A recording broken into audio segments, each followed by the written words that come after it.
Muy buenas, estimados seguidores. Aquí estamos, como me ven, con cuello Felipe II en esta ola de frío, pero bueno, es como todo, ¿no? Yo creo que muchas veces las noticias, pues, no sé si exageran o dicen lo obvio cuando dicen ola de frío en invierno, ola de calor en verano, en fin.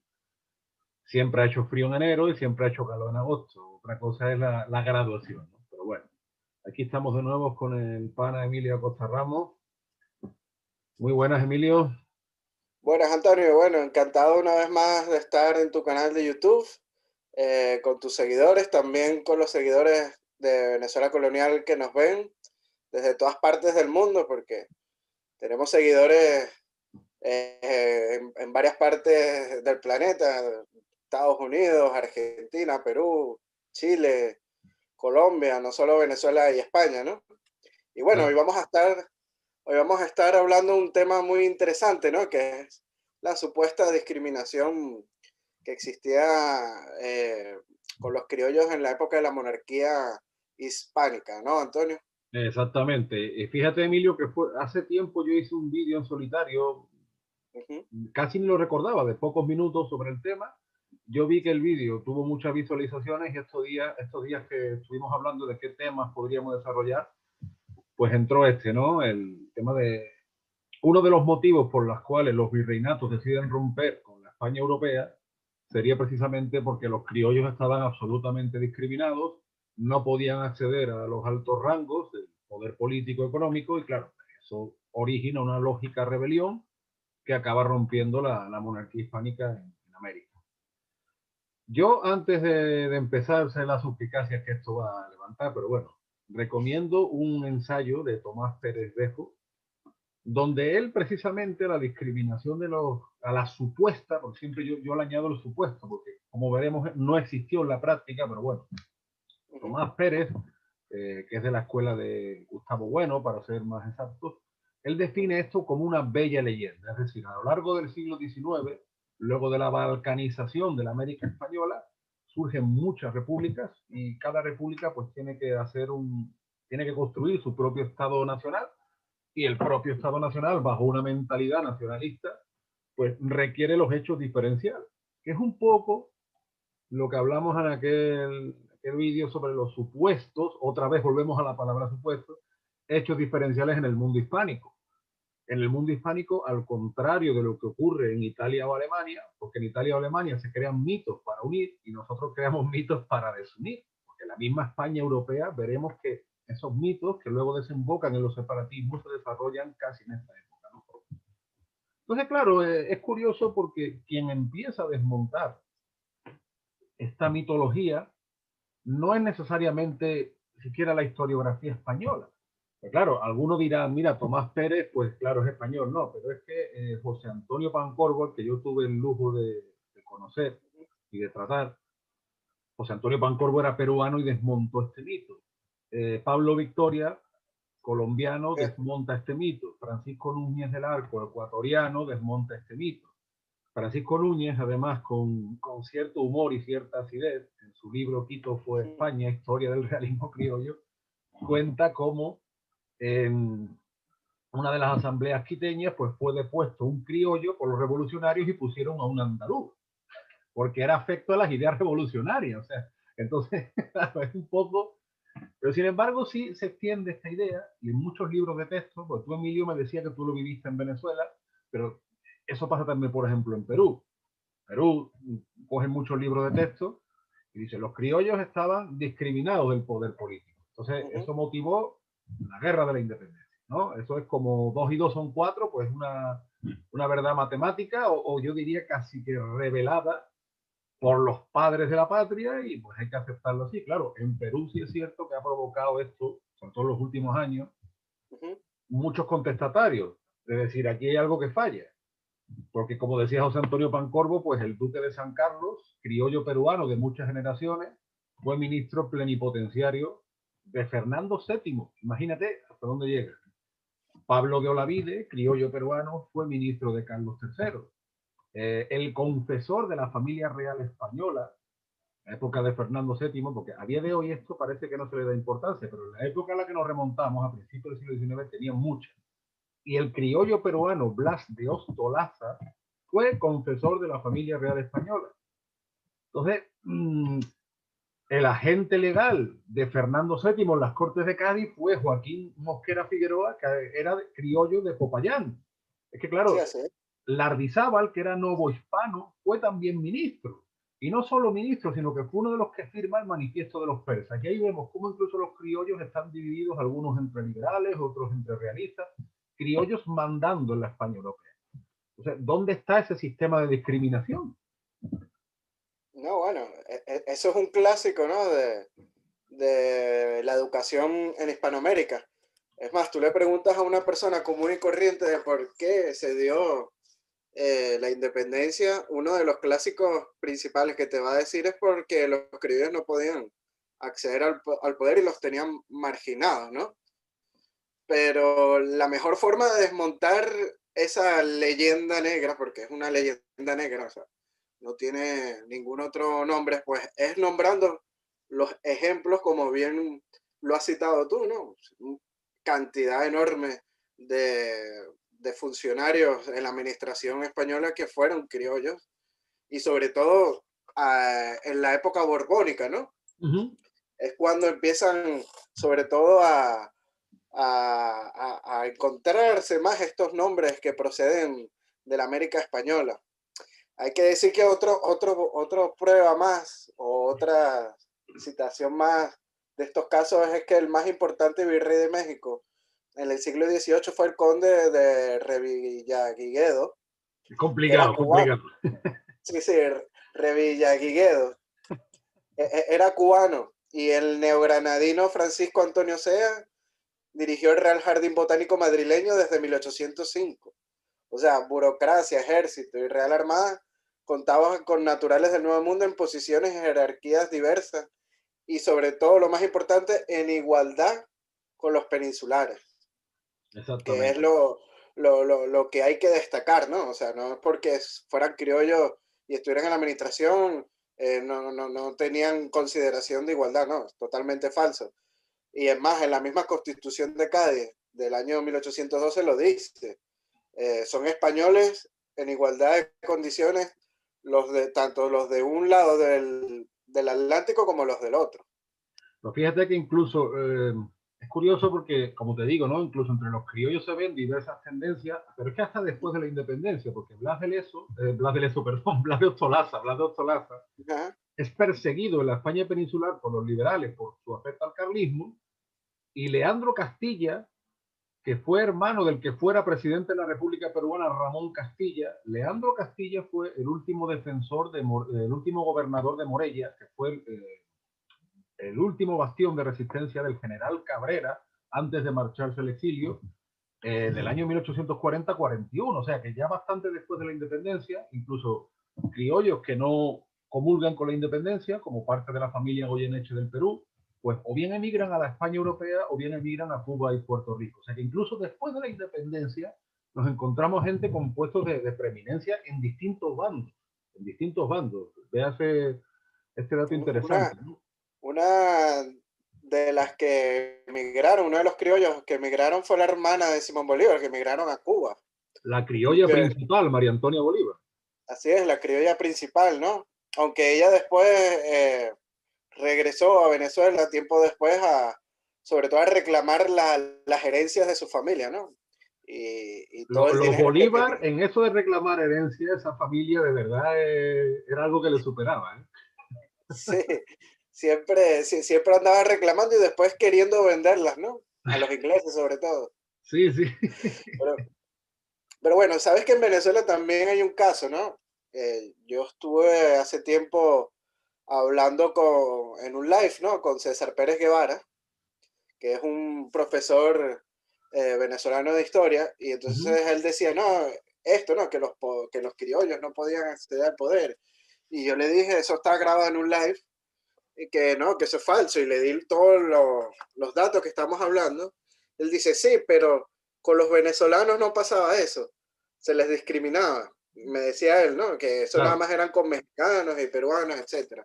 Pero eso también es totalmente falso, porque si nos ponemos a ver el ayuntamiento de Caracas, el 95% de la nómina eran criollos, nacidos en Venezuela. También vemos venezolanos en condición de diputados en las Cortes de Cádiz en 1812. Fermín Clemente de Francia, que es doctor en leyes, nacido en Caracas. Luis Mendoza, que era canónigo doctoral de Mérida. Mérida, la de Venezuela, no la de Sí, aquí sí. de España. El maravino José Domingo Ruz, que fue fiscal de la Real Hacienda. El caraqueño Esteban Palacios, que fue consejero de Hacienda, contador general de distribución de la Real Hacienda, ministro del Tribunal de Contaduría Mayor. Y también, si queremos ver los capitanes generales de Venezuela, hay criollos como Fernando Millares González, que fue nacido en Cuba y fue capitán general de Venezuela de 1810 a 1812. O sea que ahí también se cae Claro. esa supuesta discriminación hacia los venezolanos, ¿no?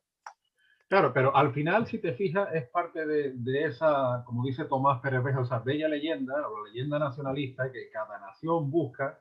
Entonces, claro, el venezolano puede decir, sí, bueno, a los de Nueva España, a los de Perú, sí, pero a mí no, porque Venezuela era la gran oprimida y por eso Venezuela fue despicente. O sea, al final siempre hay una salida, ¿no? Fíjate lo que apunta, por ejemplo, lo que apunta Tomás Pérez Bejo, bien interesante, que es lo que también hemos hablado en otras ocasiones. En el siglo XVIII, la época borbónica, cambia mucho la nómina de españoles peninsulares con puestos de preeminencia en América, porque durante los siglos XVI y XVII destacan mucho andaluces y extremeños. Hay que pensar en lo que significa la Extremadura, es decir, la Extremadura, en España en verdad hay dos Extremaduras, la Extremadura de Castilla y Soria, y la expansión natural del Reino de León es lo que actualmente conocemos como Cáceres y Badajoz. El camino que siguen muchos gallegos, asturianos, leoneses, donde se encuentran con los castellanos hasta Andalucía, ¿no? Toda esta franja del suroeste peninsular es vital para entender la preeminencia, lo que es la conquista, el poblamiento, por supuesto también con gente que viene de la meseta castellana. Sin embargo, en el siglo XVIII ese paradigma cambia. Y cambia porque hay mucha gente de la región del norte, del Cantábrico, vascongados, asturianos, etcétera, etcétera, que ocupan puestos de preeminencia. Entonces, lo que dice Tomás Pérez Bejo, en ese caso, no se pudieron sentir discriminados, por ejemplo, andaluces o lo que hemos hablado, los canarios con la Compañía Guipuzcoana de Caracas. Y sin embargo, en el siglo XVIII, pues, me vengo a referir que no por ello se alentó una revuelta independentista, pues qué sé yo, por parte de andaluces, por parte de canarios, ¿no? Curiosamente, en este siglo XVIII la cosa estuvo más tranquila, porque con los Austrias menores, a partir de 1640 sí hay tendencias en la misma península que estuvieron, vamos, que a separación de Portugal, pero que eso, que date cuenta que Francia se quedó con el norte de Cataluña, en Andalucía algunos nobles y en Aragón, o sea, en el siglo XVIII, sin embargo, no. Y vemos, como dice Tomás Perevejo, que ya rizando el rizo, dice, bueno, ¿por qué andaluces, canarios, castellanos, por qué no se enfadan, ¿no? Y se sienten discriminados por vascongados y asturianos, por ejemplo. Digo yo, ¿no? A la hora de rizar el rizo, ya puesto.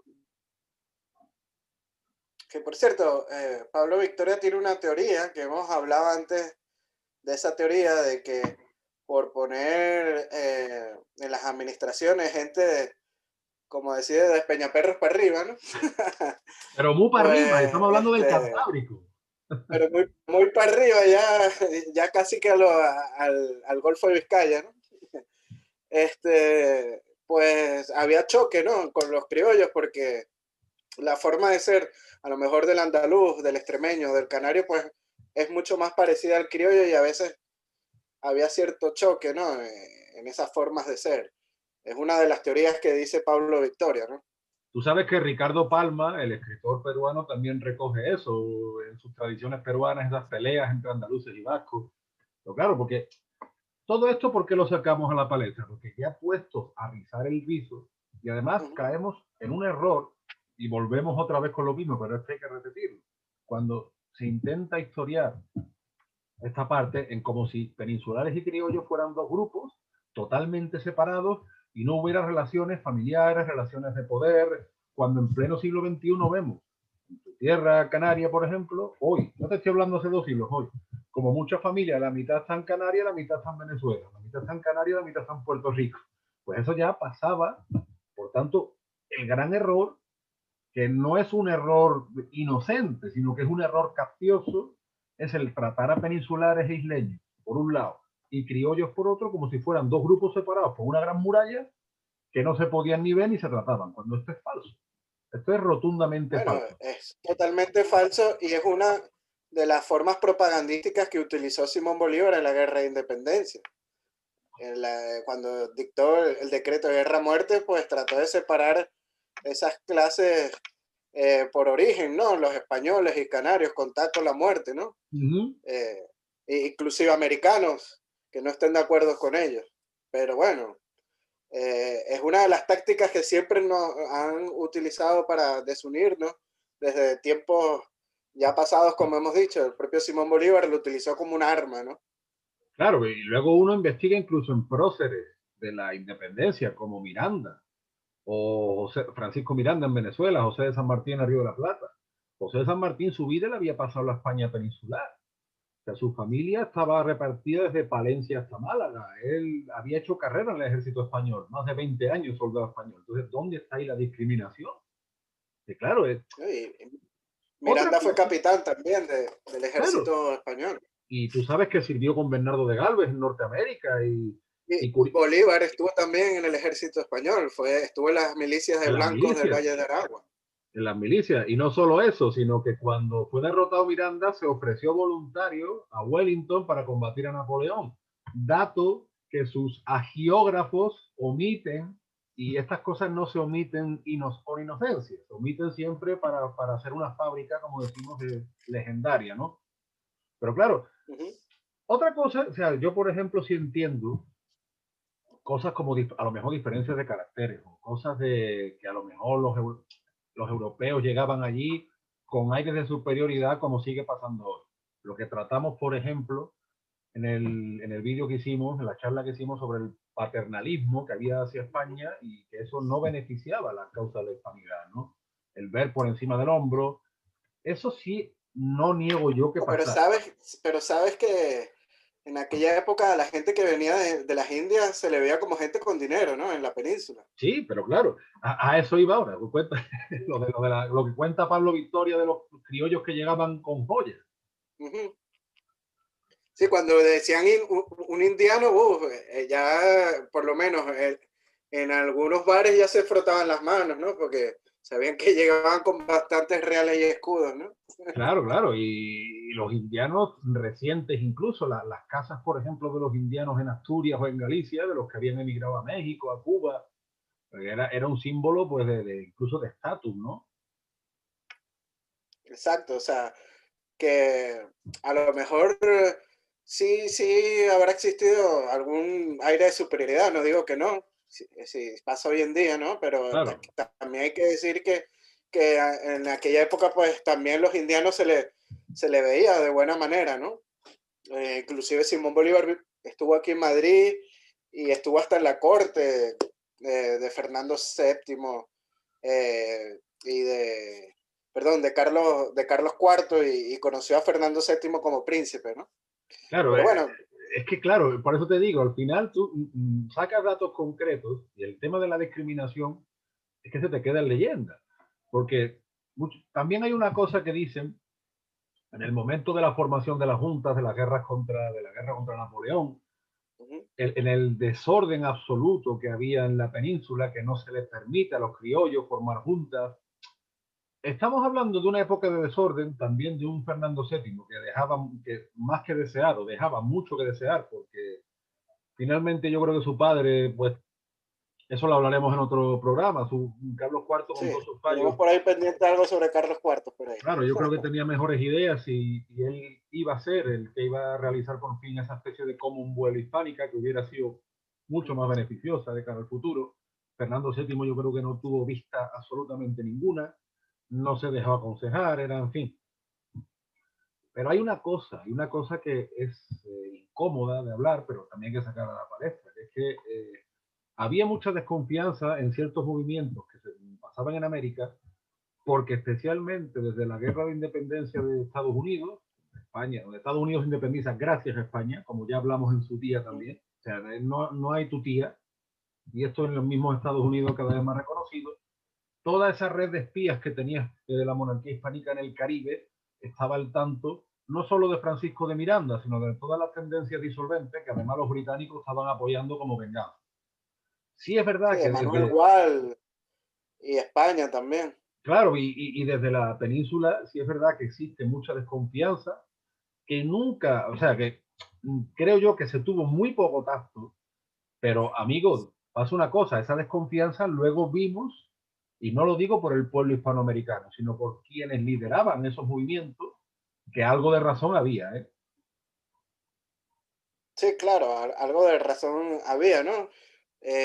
Inclusive los ingleses también tenían varios planes ya hechos, el plan Mainland entre ellos, y estaban buscando pues ese apoyo criollo y les ofrecían el poder a ellos para poder gobernar estos territorios que al final lo que hicieron fue desmembrar el imperio hispánico, ¿no? Pero bueno, volviendo un poco también al tema principal de esta supuesta discriminación, a mí me gusta y me encanta citar con pruebas, ¿no? Y Claro, vamos a hablar de los virreyes, Antonio, ¿qué te parece? hombre, me Eh, parece que es la puntilla, el remate de la faena. es la puntilla, que el virrey es el representante del rey en América, o sea, es el cargo más alto que podría haber en la América española, y hay muchísimos casos de criollos virreyes. Están López Díez de Aux, que es oriundo de Quito, está Juan Ortega Montañez, Juan de Acuña, Francisco Javier de Lizana, etcétera, que están como virreyes de Perú, Miguel Núñez de Sanabria, Álvaro de Ibarra, Juan Pío de Tristán, Uh -huh. y como tú habías señalado antes, el caso de Joaquín Mosquera y Figueroa, ¿no? Que es nacido en Popayán, en Colombia, y fue el rey de España e India, encargado por 3 meses en 1812, ¿no? Como regente, en reemplazo al titular que era Fernando VII, al ser detenido por Napoleón en 1808, ¿no? Él firmaba, imagínate, los decretos regios como correspondía a su dignidad, que es yo el rey, imagínate. El O más sea, alto cargo que puede existir en la monarquía hispánica lo ocupó este criollo que es Joaquín de Mosquera y Figueroa, ¿no? o sea, que tenemos, Emilio, fíjate, tenemos virreyes, tenemos ministros, tenemos agente legal, el alter ego del rey, porque tenemos alter ego del rey en América, pero también alter ego del rey criollo en Europa. En Tenemos Europa. ministros, tenemos gente del alto clero, y como hablamos en su día, cuando empiezan las guerras de independencia, las guerras de emancipación, tenemos a un montón de líderes realistas que son criollos, aunque la historiografía nacionalista los haya querido disfrazar entre comillas de españoles, como Francisco Núñez cuenta de su antepasado, ¿no? Ramón Núñez del Arco, que como el duque de San Carlos, pues era criollo de muchas generaciones. Y yo vuelvo a preguntar, ¿dónde está entonces la discriminación? Yo creo que las pruebas pueden más que las supuestas leyendas, ¿no? Ahorita que estábamos hablando de Pablo Victoria, ¿no? Él le encanta este tema mucho, lo he escuchado muchísimas veces en entrevistas y he leído también en algunos libros hablando sobre este tema, ¿no? Y lo voy a citar porque dice una cosa muy interesante. Eh, si me permites leerlo, Antonio, Claro, por las supuesto. palabras de Pablo Victoria. Dice, no es cierto de que la presencia española fuera una presencia opresiva. En 1789, en Santa Fe de Bogotá, no había ni un solo español peninsular nacido que ocupara cargo en el cabildo. Hasta el comandante general de la Armada y muchos generales eran nacidos en América. ¿Se puede decir entonces que era España la que estaba sometiendo a las provincias americanas bajo su yugo? Evidentemente no. Es que, y fíjate, claro, por ejemplo, el duque de San Carlos, que se casa con una princesa austríaca, bueno, ¿qué españoles europeos podían, entre comillas, permitirse ese lujo en esa época? A ver, con datos en la mano la cosa no sale. Y también pasa una cosa, cuando uno da datos, muchas veces hay quien se mosquea y dice, claro, volvemos a lo mismo, ¿no? Esa es la leyenda rosa española, pero es que aquí no ha habido leyenda rosa española. O es más, si la ha habido, es muy minoritaria y ha tenido muy poco eco, porque lo que sí ha habido es una leyenda rosa nacionalista durante 200 años, que al final lo que dice Francisco Núñez del Arco, se sataniza el siglo XVIII, ¿no? Hispano-borbónico. Pero bueno, y los 200 años de república, pues claro, pasa una cosa también. Si todo esto que estamos hablando, esa supuesta discriminación de los criollos, ¿no? Bueno, pues en 200 años yo creo que ha habido tiempo para arreglar los muchos males, los muchos supuestos males que España dejó, ¿no? Y sin embargo, ¿no? la cosa no ha No, y sido así. más bien hemos retrocedido.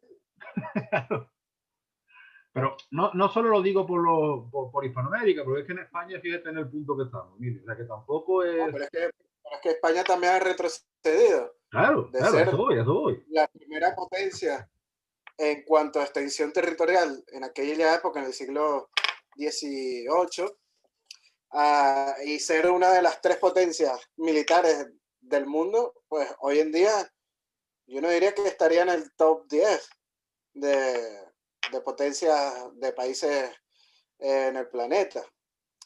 Creo que hace unos años llegó a estar en el top 10, pero hoy en día creo que ya no está en ese top 10 ni siquiera. O sea, de Estamos ser el más transitando, importante. Sí, no, que estamos transitando un camino muy peligroso en el cual, pues, ¿qué te digo? A los hermanos de Cuba, de Venezuela, de Argentina, nos pueden adelantar algo de lo que está pasando aquí también.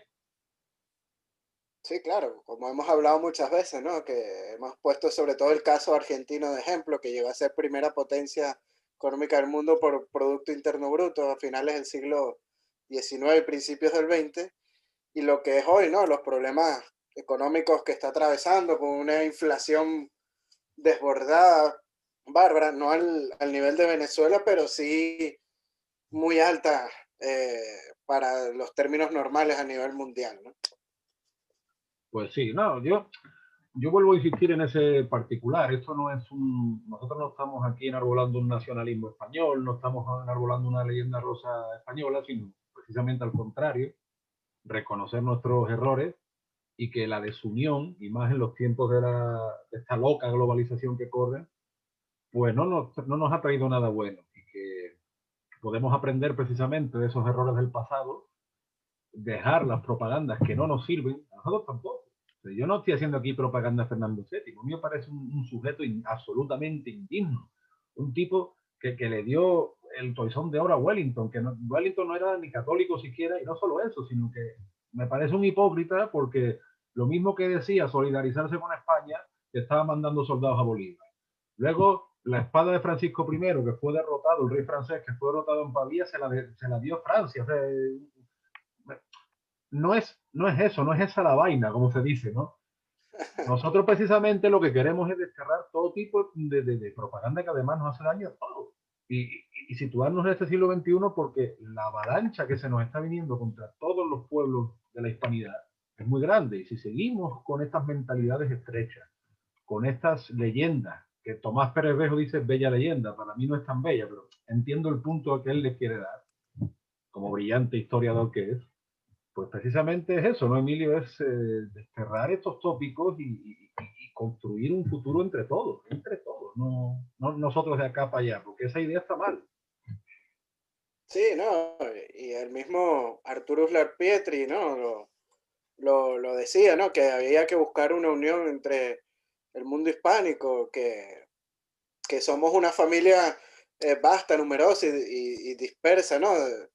Los pueblos de redes hispánicas y que tal vez por el hecho de estar incorporadas dentro de nuestra situación existencial, pues la advertimos muy poco porque vivimos separados, cada quien por su lado y no nos damos cuenta de ese potencial que pudiéramos tener unidos todos juntos en una misma dirección.